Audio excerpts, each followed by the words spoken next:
Hello everyone, this is a simple video that I'm making about old sewing machines.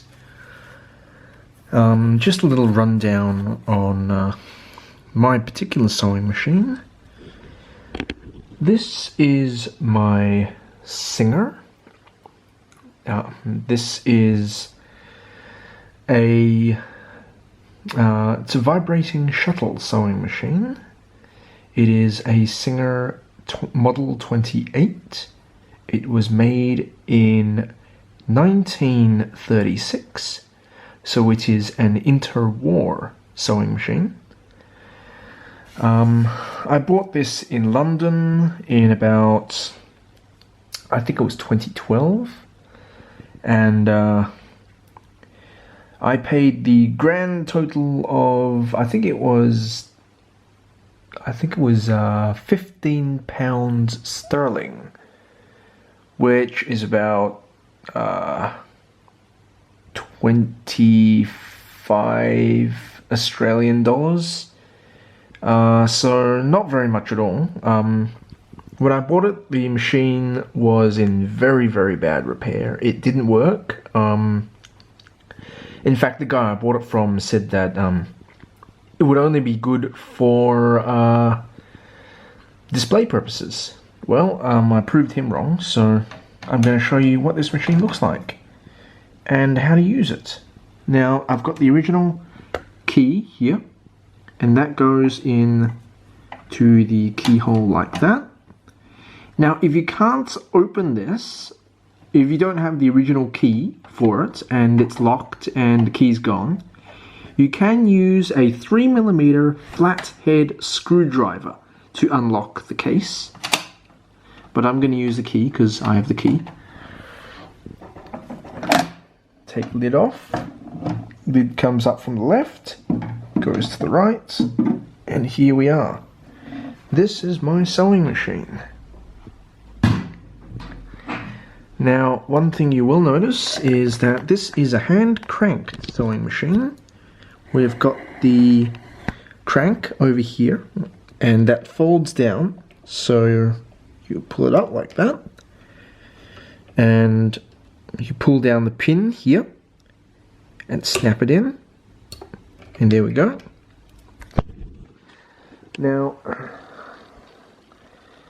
it took me about 2 years to restore this machine. I had to clean it, oil it, pull it apart, find spare parts, find missing parts, find everything for it. That's probably why it was on sale for £15. And it works very, very well. Over here I've got spare needles. I've got the oil can.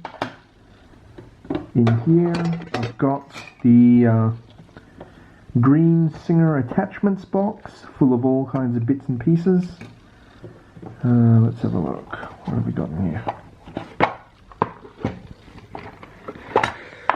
So yeah, measuring tape, bits and pieces, thread cutters.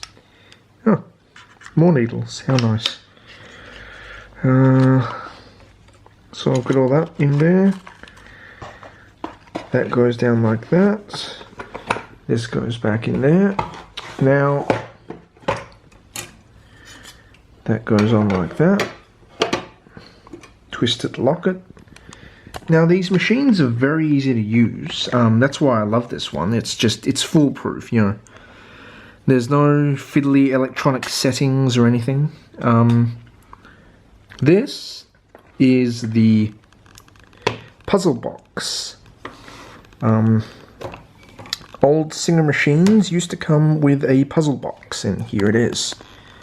This is all complete. This is exactly how it would have come back in about 1900 when this machine was new, 1900, 1936, whatever. Don't ask me to name every single piece here because I can't remember them all, but we've got like the screwdrivers, we've got the seam guide, we've got the bias gauge, we've got the hole puncher, we've got all the different hammer feet and the binder foot and all the other stuff around here.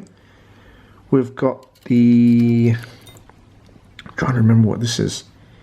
We've got the quilting foot, the needle threader, the ruffler foot, needles, more needles in here. This is the, I think this is the tucker. And then here are the bobbins. 1, 2, 3, 4. Oh no, there's one missing. No, there's not one missing. There isn't one there because that one is inside the machine. So these are called puzzle boxes. I'm not sure why they're called puzzle boxes, to be honest. Singer definitely never called them puzzle boxes. They called them style boxes. They've been made since 1889, and in the collector's community, they're just called puzzle boxes. And finding complete sets is very, very tricky. My complete box is the only complete set that I am personally aware of. I've never seen another one with my own eyes in person like this. So there you have it. Now, other than that, this machine works like any other machine, and it's really easy to use. I've got some old denim here, so I'll just fold it up and show you how well it works. It's really simple. You pop it under the foot, pop it there, drop it, then you just turn it.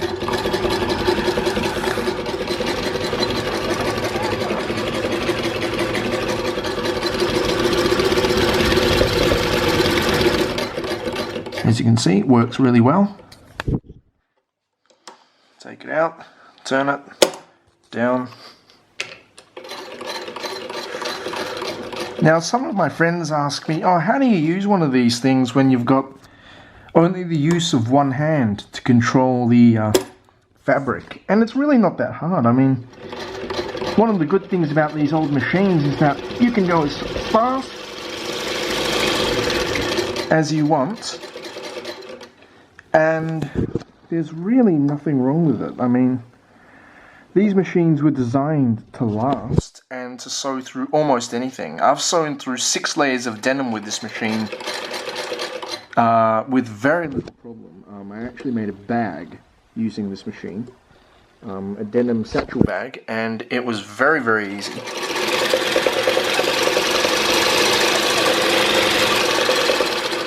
So as you can see, works very smoothly.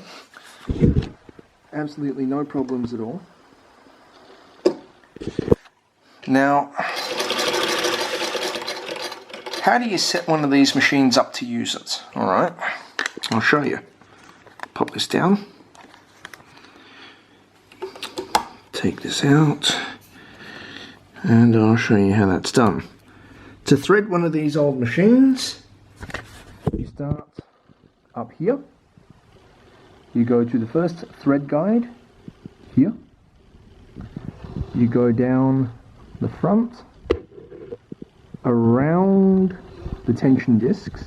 So you go from here to here to here, under, up, through the eye on the take-up lever. You go down the front, through here, through the needle, between the toes of the presser foot, and then out the back. Now to thread the shuttle underneath, because I said this is a vibrating shuttle sewing machine. This is the shuttle. Now I'm going to try and pop that out for you. Just a minute. Here we go. Pop the shuttle out like that, and I'll show you how this works. Here, it's very simple. You have the shuttle, and then you have the thread and the bobbin. So I'll show you how that works. This is the bobbin. When the thread comes off the bobbin, it must always turn anti-clockwise, like this. So, holding it like that, You put the bobbin into the shuttle, like this, goes in. You press your finger on the top of the bobbin and take the thread down the slit. There is a hook at the bottom which it goes through. Then you turn it up underneath the spring and out the back like this. It's really easy. Then, with the flat side of the shuttle going to the left, you slot it in like this, pop it down, take the slide plate, pop it back on, and now you are ready to sew. So all you need to do is to get your fabric, stick it